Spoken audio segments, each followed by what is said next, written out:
Do not be fooled by our politeness. Our bows are made of rituals. Death is in our air. And sea and earth. Just remember. We live and we die. We control nothing beyond that. Hey, what's up, everybody? This is Open Discussion with C3 Films. My name is Chris, and this is Cheryl. And today we're going to be talking about the FX/Hulu show Shogun. So if you haven't seen it, we're talking about at least up to the first 3 episodes. And spoiler alert, so go and watch it on FX or Hulu, and then come and see what we had to say about it. But let's go ahead and jump right in. So this was a show that I was already planning on watching on my own because of the fact that it has Hiroyuki Sanada in it, and I've been following him ever since The Last Samurai, way back in the day, and I really liked this actor, and since then we've seen him in other things, like we've seen him play Scorpion in that Mortal Kombat movie. We've seen him play. He was in John Wick as well, and he's been in a lot of other. He was in Bullet Train, and usually he does play a samurai type character. He usually is the Japanese guy in any movie that he's in, but he's still a really good actor and he's really magnetic to watch. So because I knew that he was going to be in it, and like I think he's the biggest actor that's in the show that I've seen so far. Like there are a couple of other recognizable actors, but I wouldn't say anyone else that's kind of like A-list. But I think Hiroyuki Sanada is like the biggest actor that the show has to offer, and he plays the lead role of Toranaga in this show. So before we get too much into it, I'll just kick it to you, Cheryl, for a moment. But what were your thoughts, kind of going into the show, and what were you kind of expecting? Well, just piggybacking off of you, would you really say that he's the main character, or do you think it's the other guy? I think his name is Cosmo Blackthorn? Jarvis. Who? Jarvis? That's his You're name. talking about the guy who played. Oh, you're talking about the actor Cosmo Jarvis, but his character is Yeah. Blackthorn, John Blackthorn. Yes. Um, I don't think he really is the main character. I feel like he is the fish out of water that allows us to see the world, this new world, through his eyes and have it explained. I feel like because the name of the show is Shogun and it's kind of following Toranaga's journey to arguably become the Shogun, I do feel like the story is more about him and his journey, and the other characters kind of exist along his path, including Blackthorn. But that's kind of just how I perceived it. Maybe it's because of the fact that I know who Hiroyuki Sanada is, so for me he's the main character. But yeah, I think for me, like, that felt like it made the most sense, because I think that Blackthorn literally, and even Lady Mariko, like, they kind of are co-mains, but their story is kind of contingent upon Toranaga's. They are at his behest. So I feel like if anything, Blackthorn is just kind of our English language character that we can follow, so we don't have to read subtitles all the time. I guess. I feel like that kind of bothered me a little bit, because when first of all, I didn't know, Playmat just said that there was a mini series or a novel that this was based on. I didn't know know. that, but I didn't really know anything about it. I just knew that, like, Shogun is a Japanese thing, and that it would be like a historical thing with samurai and all that stuff. So I thought it was just gonna be about samurai and stuff like that. So when I saw, that it had to do with like the English and the Portuguese and the influence that they have bringing Christianity and Catholicism, or yeah, Catholic, right? Protestant. Yeah. That's like the time period that I really like dislike, or I'm not very fond of the Western influence in Asian culture. because I feel Just from like a visual perspective, or like what do you mean? Because we don't, we have more samurai movies that take place without that time than do. So what are you specifically referring to when you say you don't like seeing it? Just the thought of it, or have you seen other things out like where that time period has been explored outside of like the Last Samurai? yeah, mostly in like Chinese stuff. Mm-hmm. But I think it's just I I like see. when I watch historical events or like period pieces. That's not my Mm-hmm. favorite time period to watch about. So when I found out that that that's what they were doing for the show, or that's what the show was taking place in that period of time, I was a little bit disappointed. Mm. Um, but I know that's a personal preference, but I think also part of why I was like maybe a little extra disappointed is because I was excited to just see like an Asian cast in an Asian setting in an Asian country. um, Mm-hmm. but we're not really, getting that. What this adaptation is purposefully less Western centric, if I can believe that. I can see that because they did well with the casting. And the other thing I want to applaud the show for is how I mean, not I'm not going to pretend to be an expert, but it looks a lot like they were very authentic in terms of production design and um, like the cultural representation of Yeah. the of the country in that time. And I mean, yeah, I'll know I kind of recently been there, and I went to Mm-hmm. see some of the palaces. I didn't go to Osaka Palace, but I went to some other small palaces, not the one in Tokyo. Um, and it's pretty close. I didn't really get to Nice. go inside, but they would open those doors, and I got to actually go into the place where the shogun would stay, like the shogun quarters Right. and the guard towers.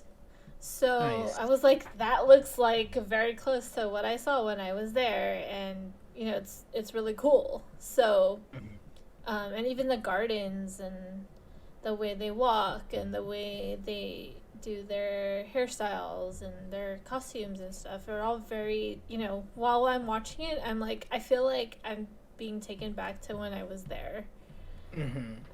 1,000 years ago. Just kidding. Uh, actually, a couple thousand years ago. But Right. wait, no, I can't do math. It's It's not 1,000 years ago. um, but anyways, I have like that's one of the big highlights of it, and you and I, Mhm. have a little bit of background in like elementary Japanese language, so Yeah. I think it's safe to say they are indeed speaking Japanese. Oh yeah. And it doesn't sound bad. It sounds authentic, and I know that the cast is also Japanese. So, it just feels good to watch it, and the fact that the storytelling is really good. Like you briefly mentioned before, it's like Japanese Game of Thrones, and it really Mhm. is. And I mean, Game of Thrones is really interesting, and it's like getting to watch all of that over again, but in a different way, in a different culture. Yeah. So I really like it so far. Yeah, I think one of the things that really got me involved is, and I think this is kind of why, like maybe it didn't bother me as much to see like these other people that were involved, like the Portuguese or the English, is because I kind of like this clash of cultures that becomes a part of it. So we already have like the different factions within the Japanese culture of Toranaga, and then I think it was his name was Shindo or Ito, I forget the guy's name, but the guy who's kind of opposing him, who wanted to vote him off the council and everything else like that. So we have those two opposing factions. We have like the vassal that's kind of in the middle, that is kind of trying to play both sides. Like he wants to have his own land, and but he is allied with Toranaga, but he's trying to talk with the other guy, and he's trying to like kind of play his hand right and play his cards right so that he can come out on the winning side. So he's playing that kind of game right there. And then you have the Portuguese who they have their own desires and ideas of how they want to kind of take over Japan and like what they're trying to do, and then they're trying to hide things from the Japanese people, where they actually have a place in, I think it was Macau, where like the Japanese people weren't aware that they had like a foothold there, and so they're trying to hide that information as well. And so that's why when they have this English guy who gets there who also is against the Portuguese, his whole thing is, I'm trying to expose their information, and they're like, we don't want him to expose our information. And so there's this nice little interesting I guess relationship between all these different factions.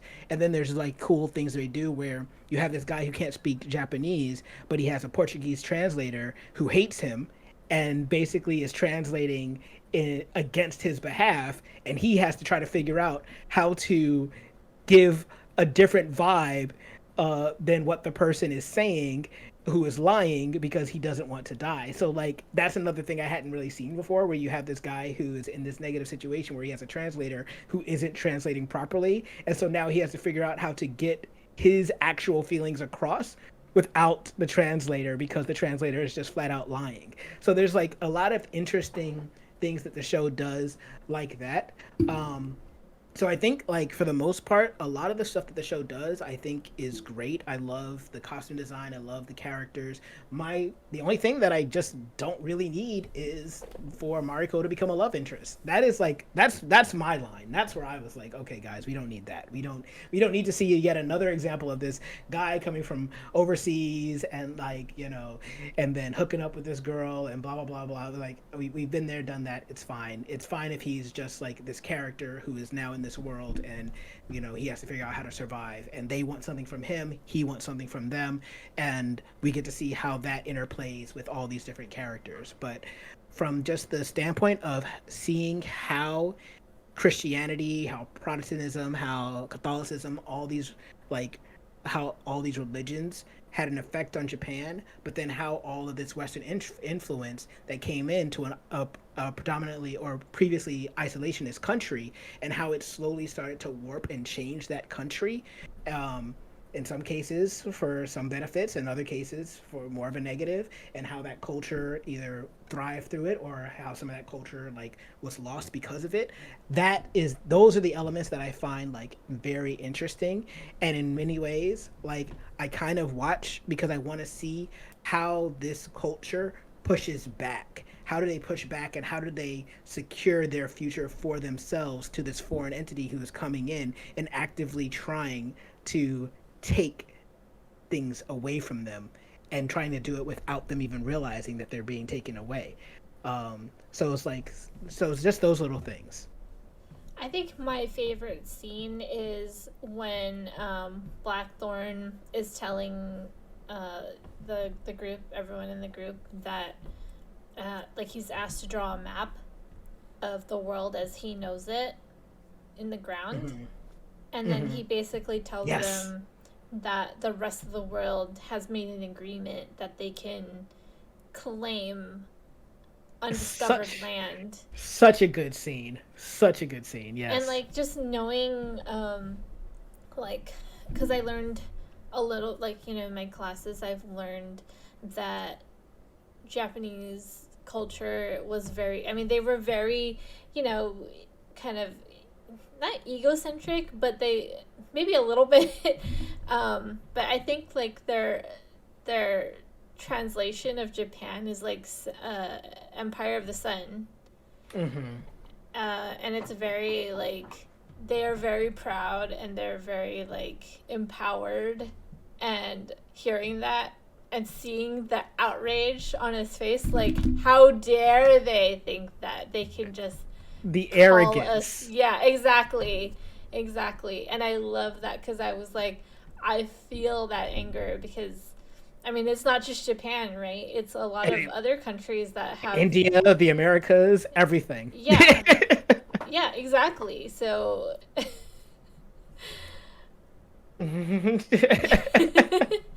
think it is Empire of the Sun, if I'm not mistaken. And there's actually a movie called Empire of the Sun. I don't know if you've ever seen it. It's an older movie. It's really, really good. You should definitely watch that. Okay.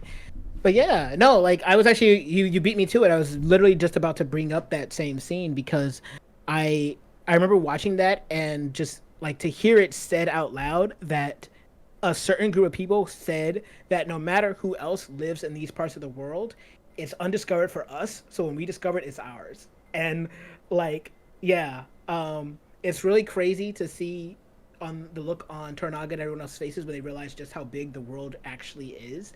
But then on top of it, to just see that, oh, like I think one guy says literally, well, why don't I just claim the sky then? Why don't I just like lay claim to everything in the sky? And it's like, yeah, because it is that ridiculous. So that's the thing. I think that the setting that they're using makes for a very interesting story with interesting conflicts. And I really am curious where this all is going to go. Like, everybody has their own kind of storylines too. We know Mariko has some type of past that we haven't really been made privy to yet, where something happened to someone that she cared about, and then she now is like basically working under Toranaga, but she kind of has like these. You see that she kind of has her own secret motives. It's kind of implied, so that's all interesting.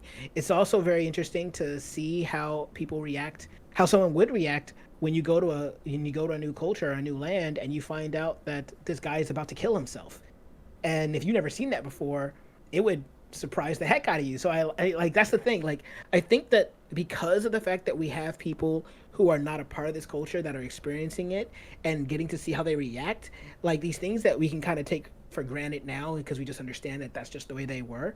But like if you were living in that time and seeing it for the first time, this would be your reaction. You'd be like, wait, wow, this man was really about to kill himself, or wow, this man killed himself and you killed this woman's kid too because of insult that he said to this other guy. And you would look at it and think, wow, that's barbaric. And I like the fact that there's a scene where they're both calling each other barbarians, right? The Japanese guy is calling the European guy a barbarian, and he's doing the same vice versa in different languages, but that's how they see each other. And so it's just like, it creates these interesting moments where you get these two opposing groups that are just people at the end of the day, but you get to really get into like the fact that people will just look down on someone just for being different, and really it's just a matter of where you happen to be at the time. And in this case, they both looked at each other like they were lesser, but there's a lot of interesting interactions that are created because of the setting and time that we're a part of right now. And I'm really curious to see how is Toranaga going to survive in all of this, right? Like he has, like at the point that we're at the story, he's left the council, and now he has to try to find a way, I guess, to make sure that they don't come and try to kill him, because they want to kill him because of the fact that, we didn't talk about this, but they're after his head because of the fact that he seems to be the person that is gaining more power, and they feel like he's the one that is going to try to take power away from all of them. Plus, some of them are being influenced by the Portuguese, and so they have their own motives with Christianity or their religion and stuff like that. So, yeah, there's a lot going on. We're not being, we're not being silly by calling it Japanese Game of Thrones. There is a lot of moving parts and elements to this story. And I also have trouble remembering everyone's name in the same way. Yeah. That's true too. So yeah, no, it's so yeah, I mean, I so far I'm really enjoying it. I feel like for the most part it also does a good job of showing how characters can be layered, which is another thing that Game of Thrones and other shows have been doing better recently, is like people aren't all good or all bad. It's kind of just, it's a little bit of just what do they believe. Yeah, exactly. So no, it's great so far. Yeah. I guess it was a little hard for me. It is hard because, one, you're watching it with subtitles, and it's not like an anime where it's like super easy to digest. There's a lot of thinking going on Yeah. too, because they're all playing chess basically with each other. So sometimes I'm just like, what is even happening right now? Because they're being kind of there's a lot of subtext sometimes to what they're saying, but you're also reading subtitles, so Right. there's that. I do feel like, I mentioned for what is it, Blue Eye Samurai was a little bit slow paced for me. I feel the same Yeah. with this. It did kind of remind me of that show while watching this.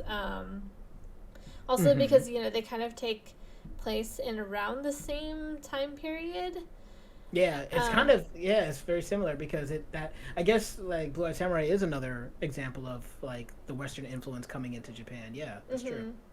Yeah, and I don't know. I don't know if that's like a very particularly interesting time period to I guess showcase.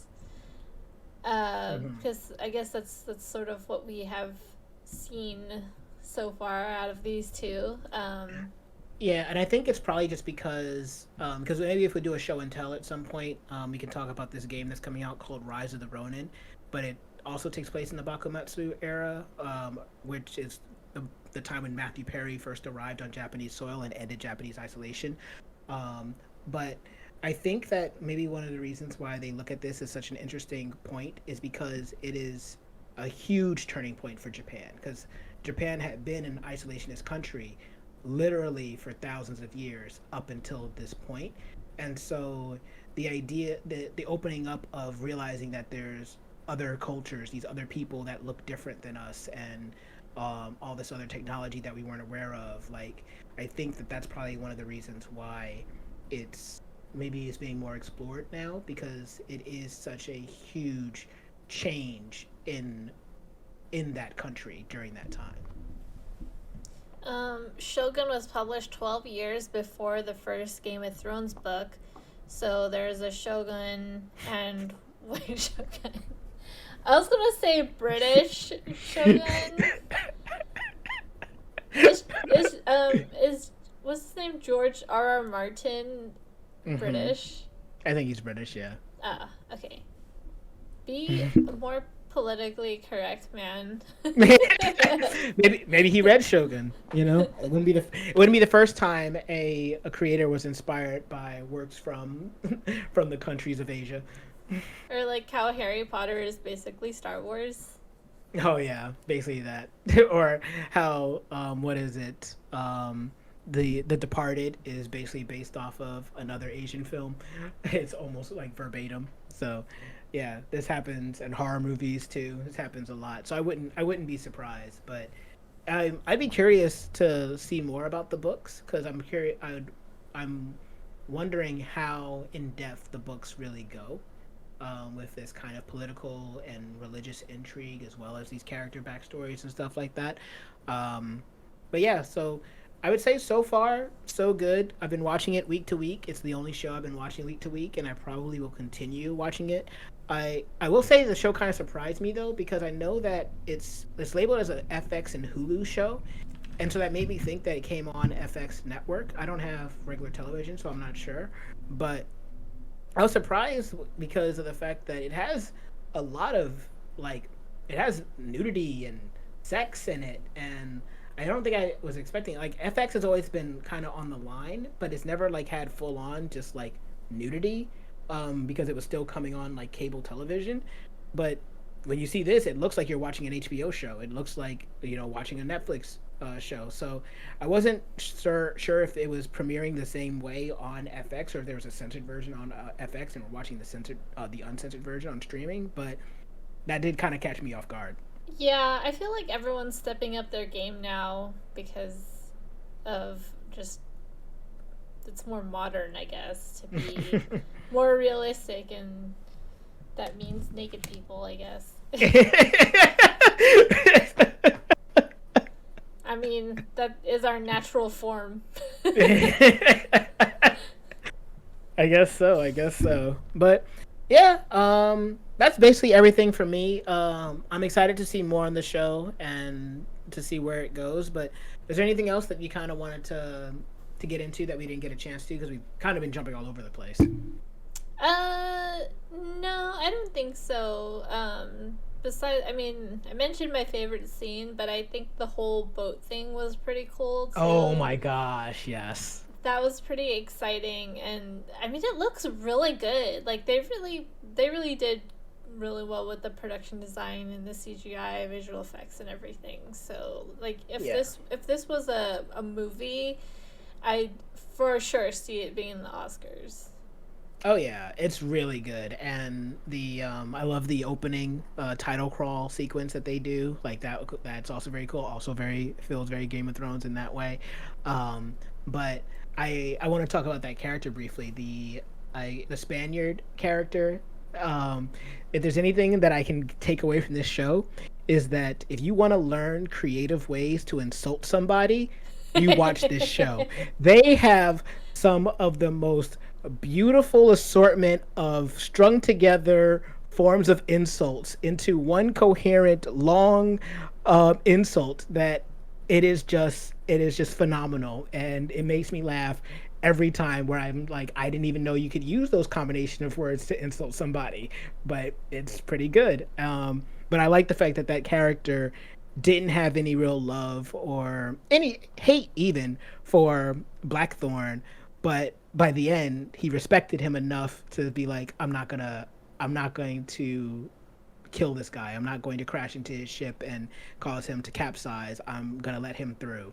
And I like that. Like, I like the fact that they had this kind of fun little rivalry, and that it turned into a kind of mutual respect for one another. So it's great. It's a really interesting buddy relationship. I think it's sort of like a a frenemy kind of thing, and that kind of goes around a lot with Blackthorn and essentially everyone else in the show. Yeah. Basically, like, there's these moments of you think that you're going to hate a character, and then just like the other characters within the show, you find out there's a reason to actually respect them too. And so I do like that. The show there's like you said, it does a lot of things really well. So, but yeah, is that just about everything? You good now? Yeah. So yeah, but that's what we thought about Shogun on FX/Hulu. So if you want to check it out, go check it out. What did you guys think about it? Have you seen it yet? Are you kind of enjoying it as we are? Or do you kind of wish that it was kind of a different time period as well? Or do you think that these characters are good? Or do you love them? Do you hate them? Whatever you thought about this and more, comment below. Let us know. And while you're down there, if you give us a like, share, and subscribe. Even if you don't, though, I have been Chris, and this has been Anjin. A title revered through the ages. Shogun.